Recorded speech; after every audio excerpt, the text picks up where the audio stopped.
예수님은 우리의 구원이시고 우리의 삶의 소망이 되시고 천국에는 기쁨이 되시는 분이십니다. 아멘. 그 이름을 우리가 찬양하면서 사시기를 축복합니다. 예, 오늘은 첫 열매를 거둠을 감사하라 하는 말씀의 의미를 우리가 생각해 보려고 합니다. 다음 주에는 우리 한국 교회가 해마다 지키는 맥주 감사 절기이죠. 구약 성경에는 하나님의 백성들이 하나님의 명령을 따라서 해마다 지켜야 하는 3대 절기가 있다라고 하는 것이 오늘 24절부터 16절까지 17절까지의 말씀입니다. 그 안에 보면은 첫 번째 절기는 6월절을 지켜라 하는 명령인데요. 이 6월절은 우리가 잘 알고 있는 것처럼 이스라엘 백성들이 애굽에서 430년 동안 종살이를 하던 삶에서 하나님께서 그들을 해방시켜 주셔서 자유함을 갖게 하신 것 아니죠. 그래서 그날을 기념하기 위해서 6월절기를 지키는데 그들이 그때의 일들을 돌아보면서 7일 동안 무교병만 먹으며 천막 생활을 해보는 그러한 절기죠. 그러면서 그 7일 동안 그들이 천막을 치고 생활하면서 지금은 넉넉한 소유를 가지고 살고 있는데도 불구하고 옛날에 자신들이 출애굽을 할 때의 그 긴박감 그리고 그 고통스러웠던 그런 삶의 자리에서 이렇게 우리가 자유함을 누릴 수 있도록 해방시켜 주신 이 구원의 날이다. 그분이 하나님이시다. 이것을 생각하면서 그들에게 절기를 지키라 라고 한 날이죠. 그리고 두 번째 절기는 맥추절을 지키라 라고 한 이 명령인데요.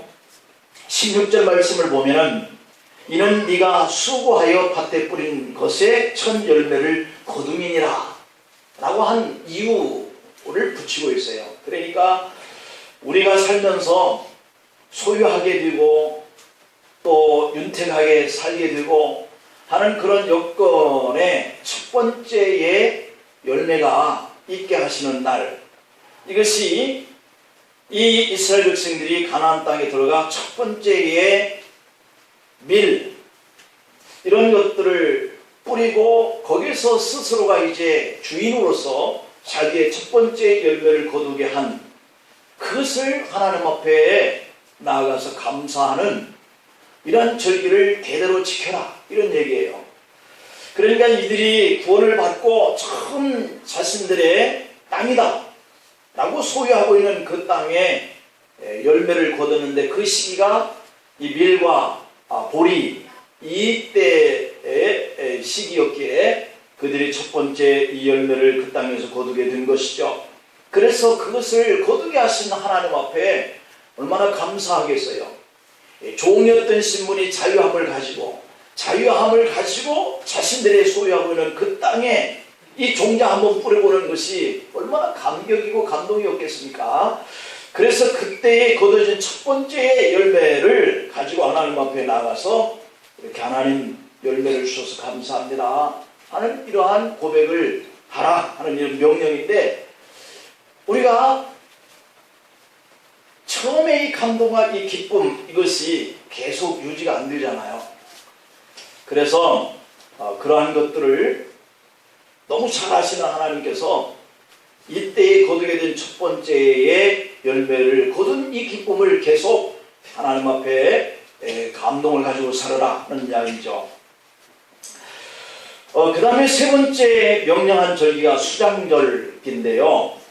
오늘 26절 하반부에 보면은 수장절을 지켜라 이는 라고 하고 왜 수장절을 지켜야 하는지 이유를 말씀하고 있는데, 네가 수고하여 이룬 것을 연말에 밭에서부터 거두어 조장함이니라 이런 얘기를 하고 있어요.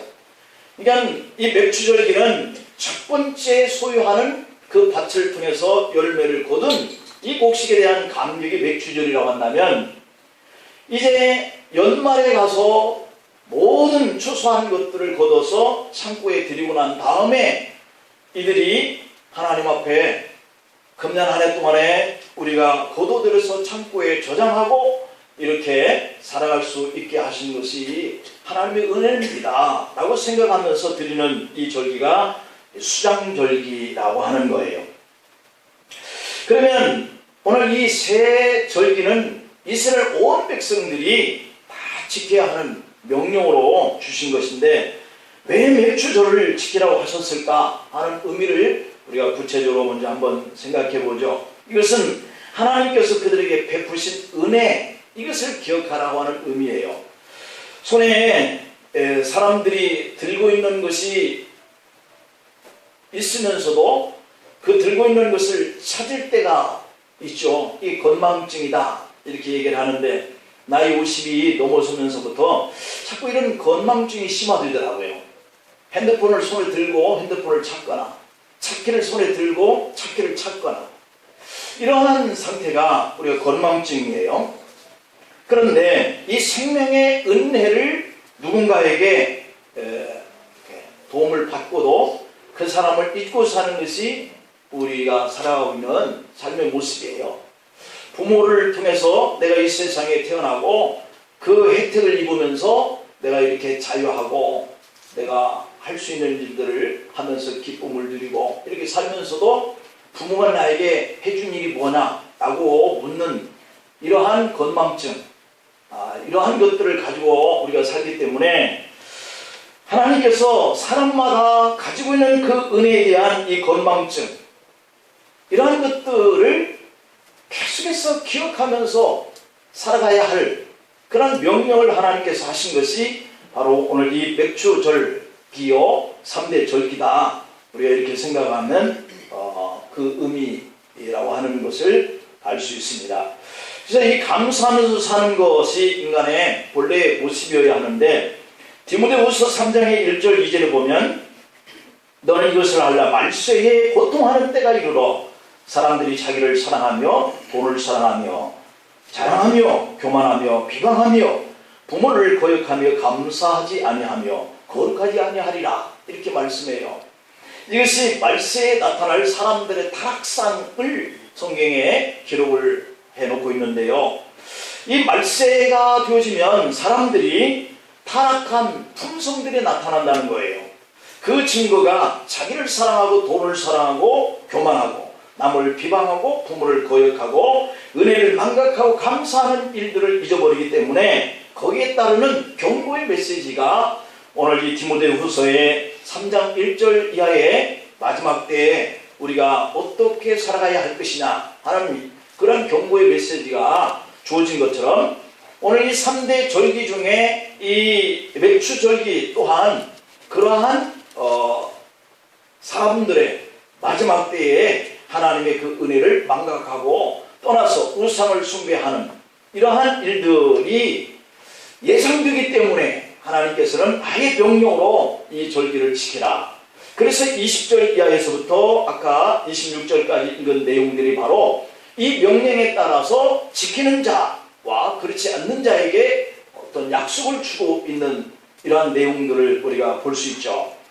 그래서 우리들의 삶에 본이되는 우리 예수님을 요한복음 6장의 1절로 13절의 내용에 보면은 그러한 내용을 기록하고 있어요. 5,000명이 넘는 군중 앞에서 어린아이의 도시락인 이 보리떡 5개, 물고기 2마리를 앞에 두시고 하나님 앞에 감사하며 축사의 기도를 드립니다. 바로 그때 하나님은 예수님이 그렇게 감사로 하나님 앞에 기도하는 이 일들을 통해서 5,000명이 배불리 먹고 남는 것이 12광줄이나 되게 하시는 이런 역사를 나타나게 하셨죠. 오늘 이 본문 속에서도 하나님 앞에 그러한 절기를 명령대로 잘 지키는 자에게 이러한 놀라운 축복의 내용을 설명을 하고 있어요. 그렇지 아니할 때의 결과를 또 설명을 하고 있어요. 그러므로 우리가 그 은혜 받은 것을 하나님 앞에 기억하면서 나아갈 수 있는 이 믿음을 가지고 사는 것과 그렇지 않게 되어지는 삶의 결과가 어떠한 것인가 하는 것을 말씀하고 있는 것이 바로 이 절기에 관한 내용이다. 우리가 그렇게 기억을 하면 될 거라는 생각이 듭니다.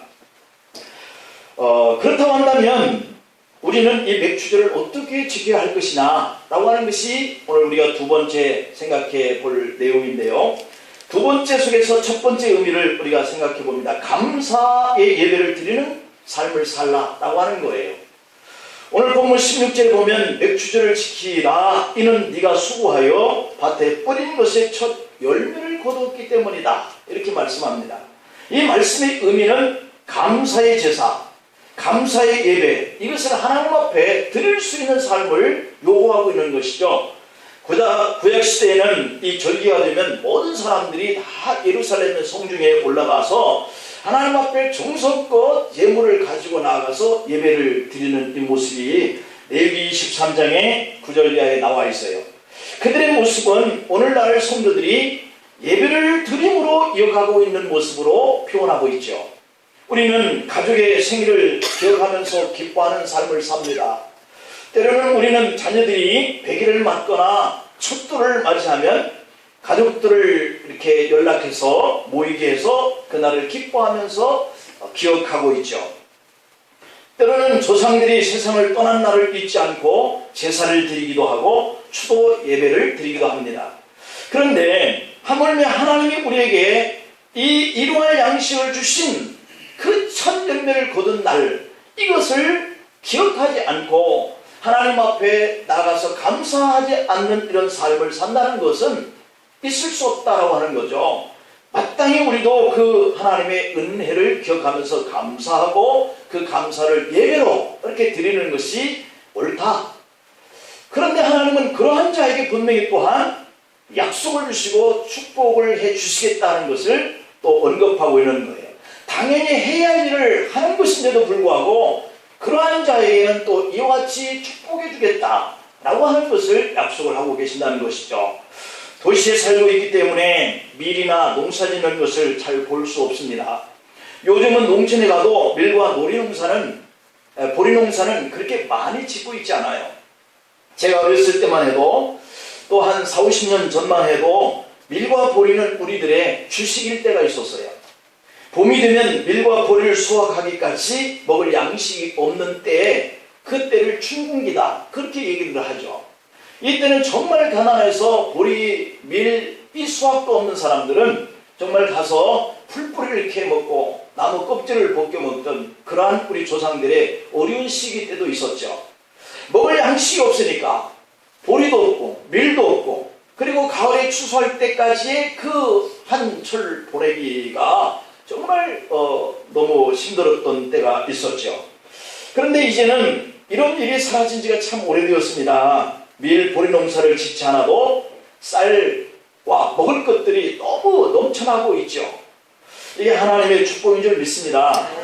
그런데 이 남아도는 농산물을 관리하는 비용만 하더라도 1년에 7천에서 8천억 원이 든다는 얘기예요.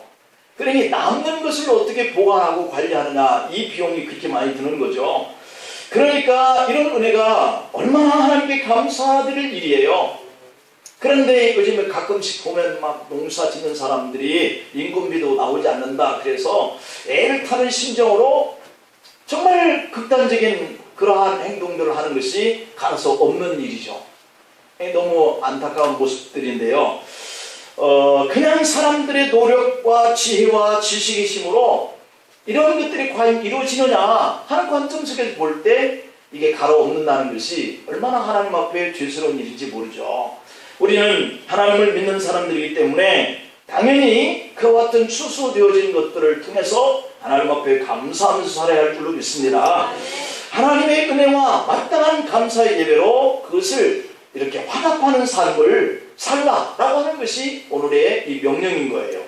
두 번째로는 예물을 하나님 앞에 드려라 이렇게 얘기를 하고 있어요. 오늘 본문 15절 말씀을 보면은 아비보레의 정한 때에 1해 동안 무교병을 먹을지니 이는 그 달에 네가 애굽에서 나왔습니다. 이것은 바로 6월절에 대한 구원을 어떻게 했는가 하는 것을 기억하라 그러면서 그 구원받은 자가 하나님 앞에 예배로 나올 때 빈손으로 내 앞에 나오지 말지니라 이렇게 언급을 하고 있죠.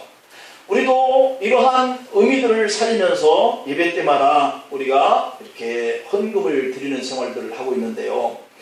오늘 이와 같이 특별히 6월절 구원받은 은혜를 지키는 이러한 무교절기나 혹은 맥추절 그 해에 처음 열매를 거두면서 지키는 이 맥추절기에나 또는 모든 수소할 것들을 다 창고에 거둬들인 다음에 하나님 앞에 수장절을 지키는 자가 하나님 앞에 나올 때는 빈손으로 나오지 말라 이렇게 명령을 하고 계신 거죠.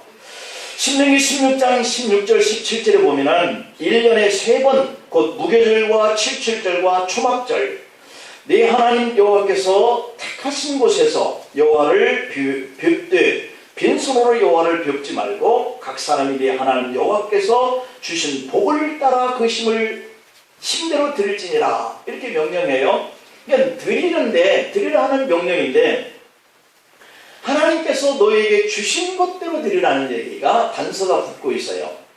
우리는 드리는 것에 있어서 늘 드리면서도 드리라 하는 이 하나님의 명령을 우리가 다시 되새김질할 때 부담이 되고 때로는 시험도 들고 하는 문제가 바로 이 드리라 빈손으로 내 앞에 나오지 말라 하는 문제죠.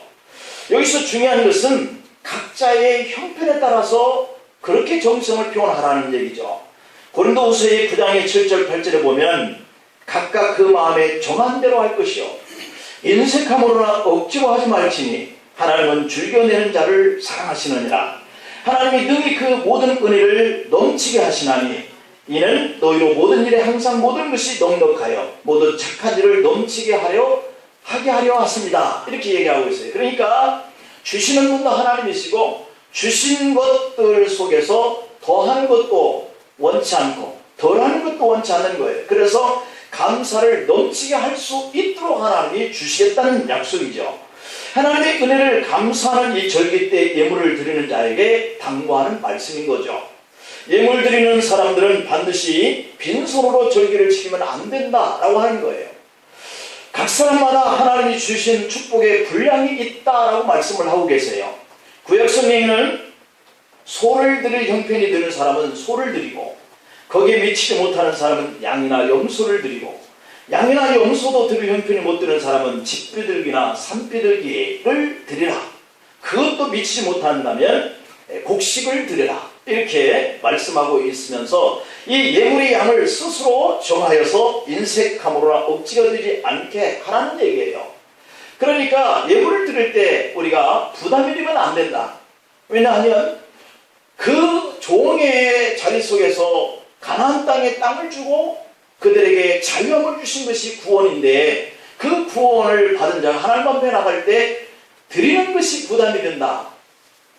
하나님께서 첫 번째 그들이 땅도 없는 곳에서 땅을 주고 첫 번째 추수할 것을 주신 것을 거두면서도 하나님 앞에 나갈 때 드리는 것이 부담된다.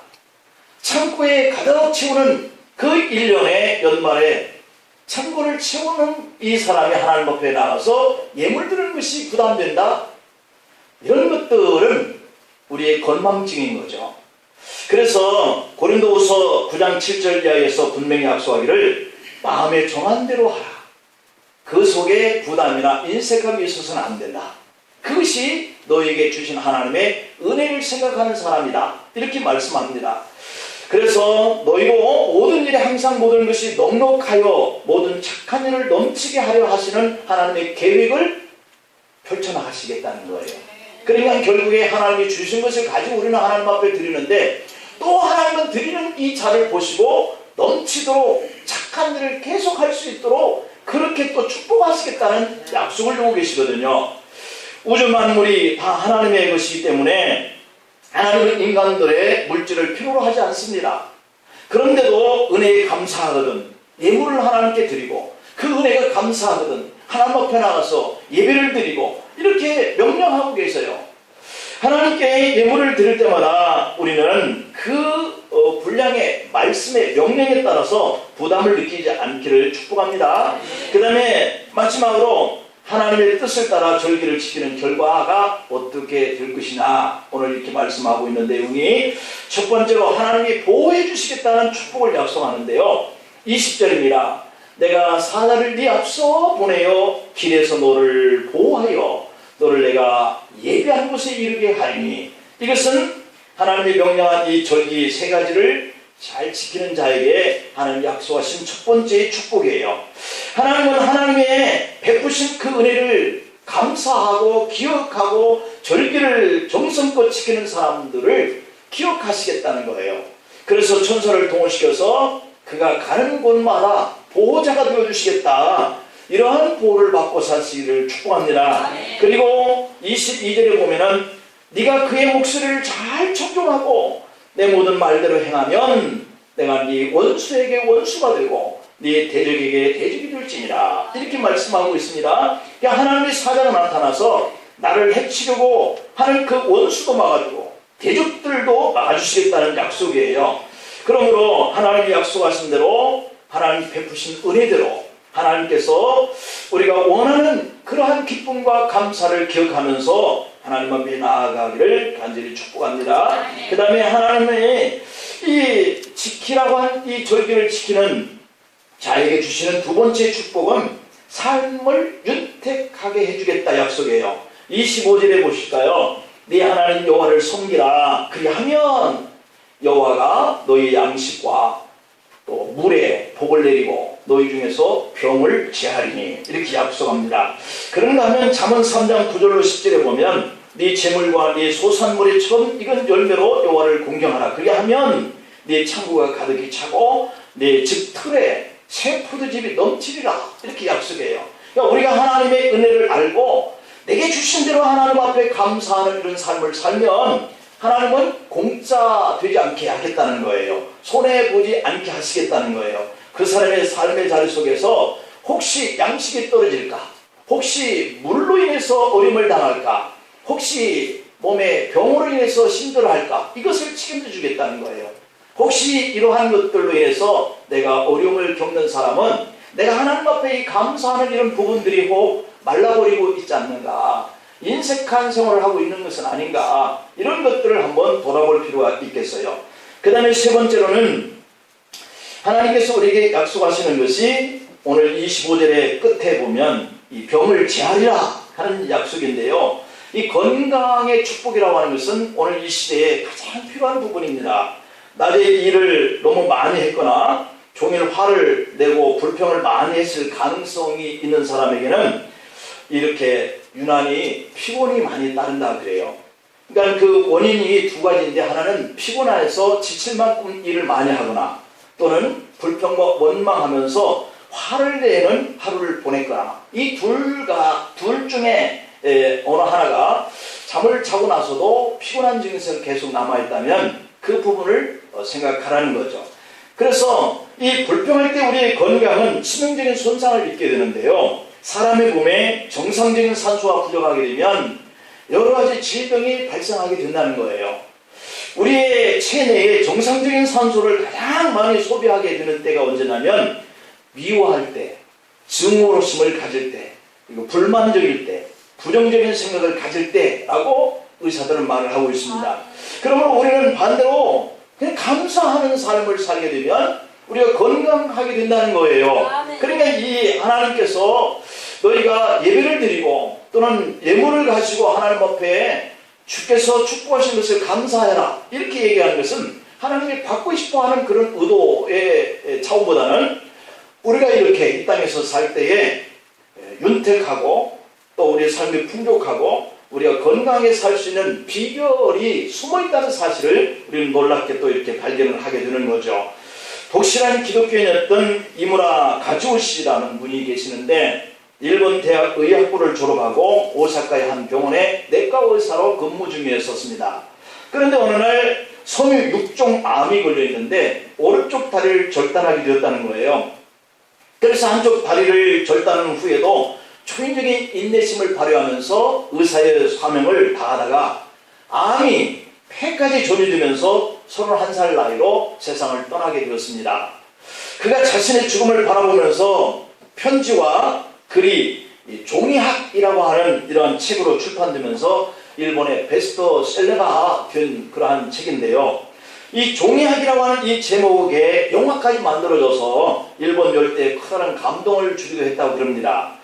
이무라 가즈오씨가 이 책에서 소중한 것은 눈에 보이지 않는가 보다 하는 이러한 글을 남겼는데 제가 한번 읽어보겠습니다. 이렇게 아름답고 귀한 것에 사람들은 왜 감사할 줄 모를까? 아버지가 계시고 어머니가 계시다는 것이, 형제가 있고 친구들이 있다는 것이, 손이 둘이고 다리가 둘이고 손을 뻗어 무엇을 잡을 수 있고 가고 싶은 곳을 마음대로 갈 수 있다는 것, 이것보다 더 멋지고 감사한 일이 있을까? 그런데 아름답고 귀한 것이 아무도 감사할 줄 모르고 그거야 당연한 것이다 라고 말한다. 하루 세끼 밥 먹고 밤이 오면 잠자고 다음날 아침을 맞는다는 것, 웃고 울고 노래하고 소리치고 뛰어다닌다는 것, 산에 오르고 바닷가를 거닌다는 것, 온갖 자연의 멋지고 아름다운 것에 아무도 감사할 줄 모르고 산다는 것, 너무도 희한한 일이 아닌가? 그 모든 것이 얼마나 눈물나게 소중한 것인지, 그 모든 것이 얼마나 아름답고 신나는 것인지, 그 모든 것이 얼마나 감사한 것인지 아무도 모른다. 그걸 아는 사람은 마침내 모든 것을 잃어버려 본 사람만이 알 수 있다. 그런 내용입니다. 여러분 그렇잖아요? 우리가 여기 있다는 것이 너무 행복하고 감사하고 기쁜 일이라는 겁니다. 움직일 수 있다고 하는 것이 행복하다는 겁니다. 우리가 가지고 있다는 것 잃어버리고 난 다음에서야 가지고 있던 것이 얼마나 소중한 것인가 하는 것을 알 수 있습니다. 우리가 나 자신과 나의 주위를 살펴보면 감사한 일들이 너무도 많다는 것을 깨달을 수가 있는데, 그것은 당연한 것이지 라고 생각하면서 살기 때문에 감사가 없고 원망과 짜증과 불평과 이렇게 분한 삶을 우리가 살고 있는 것이 아닌가. 오늘 우리들이 하나님의 이 말씀을 기억하면서 주님이 없어서 가지고 나와라, 주님이 이와 같이 예배를 받지 않으면 세상을 통치할 수 없고 사람을 다스릴 수 없어서 예배드리라는 것이 아니다. 이 절기를 기억하면서 우리가 복되게 살 수 있는 비결, 건강하게 살 수 있는 비결, 이것이 바로 하나님 앞에 나와 예배하고 하나님께 나와서 감사하는 이런 우리의 습관을 통해서 우리의 삶이 윤택하고 강건할 수 있다는 이러한 놀라운 비결이니, 우리 믿는 사람들 더욱더 있는 것을 감사하고 기뻐하고 행복해하는 이런 삶을 사시면서 늘 하나님 앞에 나올 수 있는 것을 감사하면서 주님께 예배하는 삶을 사시기를 축복합니다. 기도하시겠습니다. 아버지,